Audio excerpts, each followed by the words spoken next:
पहली सीख, अगर जीवन में कामयाब होना है तो जिम्मेदार बनो। आपको आगे बढ़कर जिम्मेदारी उठानी होगी। और याद रखना, जिम्मेदारी दी नहीं जाती, खुद आगे बढ़कर ली जाती है।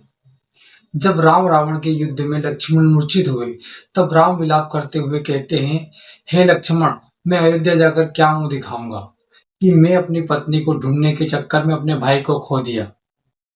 तुम जागते क्यों नहीं? राम बहुत दुखी हैं और उनका दुख वहां खड़े सभी देख रहे हैं, पर कोई कुछ कह नहीं रहा, कोई कुछ कर नहीं रहा। श्री हनुमान जी महाराज भी वहीं खड़े हैं और सब देख रहे हैं और सुन रहे हैं। वह देख खुद आगे चलकर आते हैं और पूरी जिम्मेदारी के साथ भगवान श्री राम से कहते हैं कि हे भगवान, आप चिंता ना करें। काल की भी ताकत नहीं कि वह लक्ष्मण भैया के प्राण ले सके, और अगर आप आदेश करें तो एक छलांग लगाकर चांद को भी लेकर आऊं और उसको निचोड़कर उसमें से अमृत निकालकर लक्ष्मण जी के मुख में रखकर उन्हें जीवित कर दूं।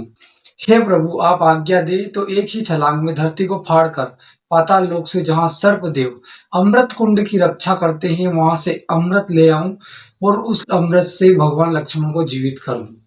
और भगवान, आप आदेश करो तो काल को भी पकड़कर यहाँ लेकर आऊं। आप आदेश करो प्रभु। क्या गजब की बात है सीखने की। हनुमान जी को किसी ने करने को नहीं कहा, खुद से सब जिम्मेदारी, रिस्पॉन्सिबिलिटी उठाने के लिए तैयार है। उस समय भगवान श्री राम अपने भाई के दुख में व्याकुल हैं। उसी समय विभीषण कहते हैं, लंका में सुषेण नामक वेद है, अगर उन्हें कोई ले आए तो बात बन सकती है। भगवान श्री राम कहते नहीं, उससे पहले हनुमान जी महाराज कहते हैं, बस इतनी सी बात, मैं जाकर उन्हें लेकर आता हूँ। तब तक किसी को कुछ समझ आता, तब तक हनुमान जी महाराज लंका पहुंच चुके थे।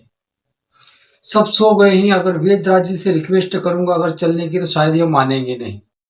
हनुमान जी महाराज बहुत चतुर थे और बहुत होशियार भी थे। उन्होंने वेद सुषेण का घर उखाड़कर वहां रख दिया जहां राम के भाई लक्ष्मण मूर्छित थे।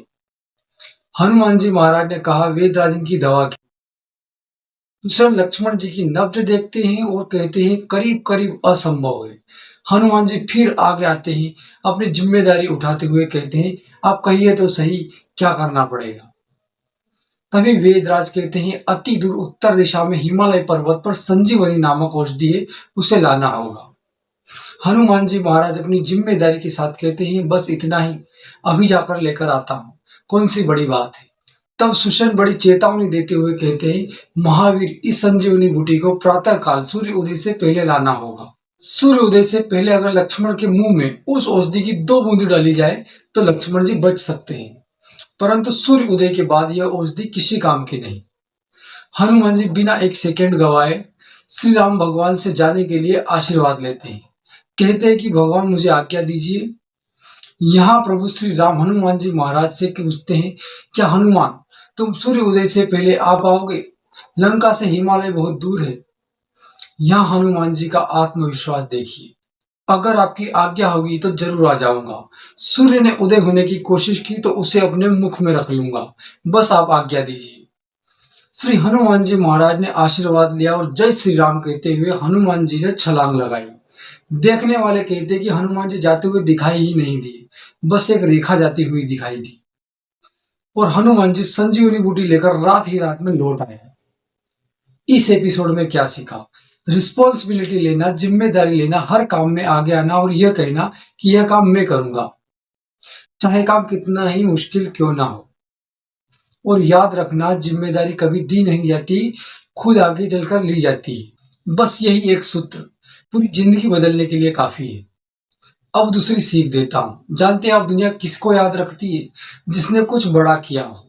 जानते हो दुनिया हनुमान जी को क्यों याद रखती है? क्योंकि उन्होंने बड़े बड़े काम किए, बड़ी बड़ी चुनौतियों का सामना किया। उन्होंने 400 कोस का समुद्र लांघ दिया। जब वह कोई नदी या छोटा कुछ पार करते तो शायद उन्हें कोई याद रखता। जब लक्ष्मण जी मूर्छित हुए, उन्होंने रात ही रात में संजीवनी बूटी लेकर, कितना असंभव काम था पर उन्होंने किया। जब आप 12th पास करते हैं और 40%, 50%, 60% बनाते हैं तो कोई याद नहीं रखता, लेकिन अगर आपने 85, 90, 95% बनाया तो लोग आपको याद रखेंगे।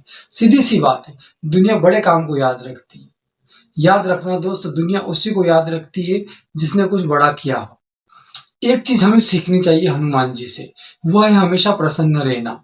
मैं तो हमेशा कहता हूँ कि प्रसन्न मन में हमेशा भगवान का वास होता है और दुखी लोगों के आसपास सिर्फ दुख होता है। अब पूरी रामायण पढ़िए, हनुमान जी महाराज कहीं भी दुखी नहीं देख पाएंगे, वो हमेशा प्रसन्न रहते हैं। रामायण का हर पात्र दुखी है, करीब करीब हनुमान जी को छोड़कर। राम दुखी है, कोई पत्नी को उठाकर ले गया है। सीता महार अशोक वाटिका में दुखी है। लक्ष्मण जी भी गुस्से में है मंथरा पर। राजा दशरथ राम के वियोग में दुखी हैं, अपने प्राण तक दे देते हैं। राम की तीनों माताएं दुखी हैं। भरत भी रो रहे हैं, अपनी माँ को कोस रहे हैं। रावण तो परेशान है ही। केवल हनुमान जी महाराज ऐसे पात्र हैं जो शुरू से अंत तक प्रसन्न रहते हैं।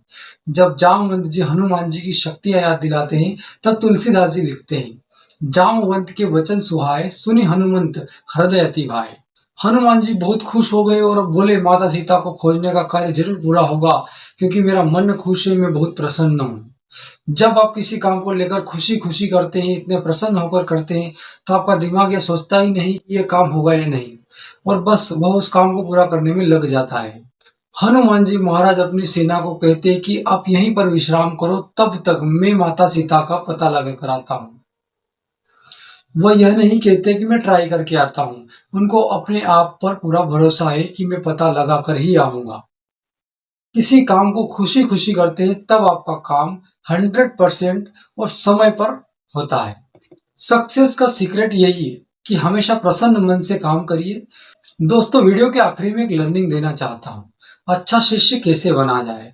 शिष्य तो रावण भी था भगवान शंकर का, उससे बड़ा शिष्य तो आज तक कोई हुआ नहीं। अपने 10 सिर काटकर शंकर जी को चढ़ा दिए, फिर भी कुल समेत मारा गया। क्या फर्क था हनुमान जी और रावण में? मैं आपको बताता हूँ। रावण को अपनी ताकत का घमंड है, हनुमान जी महाराज को अपनी ताकत का एहसास तो है, पर घमंड नहीं। रावण को लगता है कि शंकर जी का अस्तित्व मेरी वजह से है, और हनुमान जी महाराज को लगता है कि मेरा अस्तित्व प्रभु श्री राम जी की वजह से है। दोनों को सोच के कारण ही परिणाम मिले। एक कुल समेत मारा गया और दूसरा हमेशा के लिए अमर हो गए। पूजा तो दोनों ही करते थे अपने गुरुओं की। आपको किसकी तरह बनना है? तो दोस्तों, शिष्य बनना हो तो हनुमान जी जैसा बनना, रावण जैसा नहीं।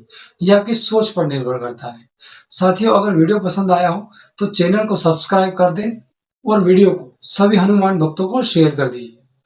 और कमेंट में बताना कि कौन सी सीख अच्छी लगी, और यह भी बताना कि अगला वीडियो कौन से टॉपिक पर आप देखना पसंद करेंगे। मिलते हैं अगले वीडियो के साथ, तब तक आप अपने स्वास्थ्य का ध्यान रखिए। जय श्री राम।